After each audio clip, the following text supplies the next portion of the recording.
Brexit, the struggle between the call of freedom and the thrall of certainty.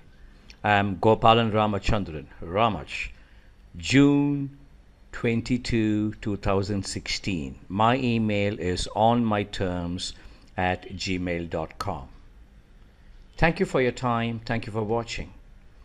Brexit vote 2016 is less than a day away. It's a little after 12 noon Greenwich Mean Time, June 22, 2016. The Financial Times poll of polls says that 44% of those polled are for Remain and 45% are for Leave. Leave here symbolizes the call of freedom, and Remain here symbolizes the thrall of certainty to maintain status quo. Leave is slightly ahead, but preferences could change. The remaining 11% has yet to decide.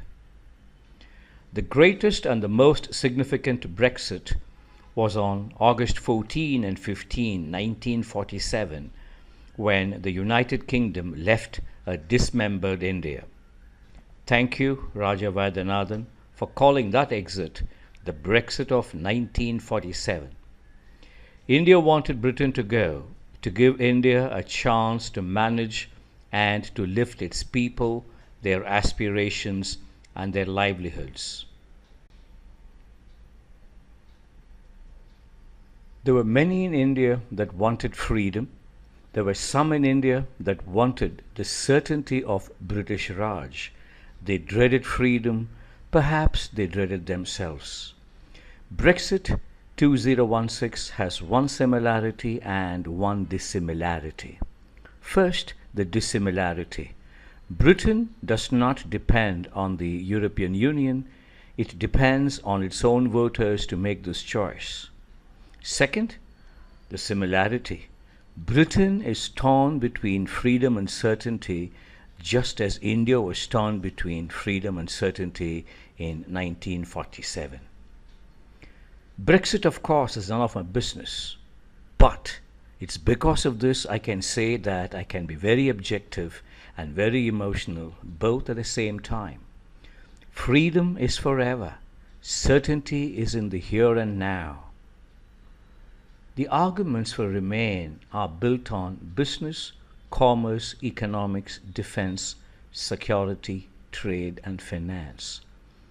Certainty is in the here and now, but the future has no data. The future depends on scenarios, estimates, and extrapolation. Fortunately, Britain has its own pound and will not be sucked into any monetary quicksand as a consequence of Brexit. What if Britain leaves? The arguments for leave are built on people, emotions, and assumptions. Freedom is very nebulous. It belongs to the present and the future. The future has no data, but freedom has its own mind and imagination. And that's exactly what is driving people to consider leave. Moreover, the European Union is a new institution. Its own longevity has no certainty.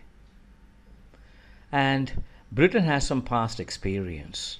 Britain left the European Exchange Rate Mechanism, ERM, in September 1992. There was no vote. The Conservative government, led by Prime Minister John Major, chose to leave the ERM. Why do I refer to Mr. John Major? He's of course for Remain.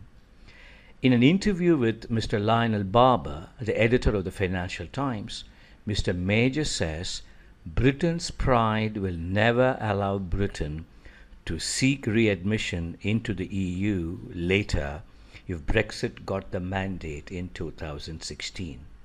What does it mean? Would British pride allow Britain to stay within the EU? That's left to you. Brexit is none of my business, but freedom is forever and so is pride. Pride too is forever. This is the clash, the call of freedom against the thrall of certainty. We don't have to wait for too long to know which side wins the day.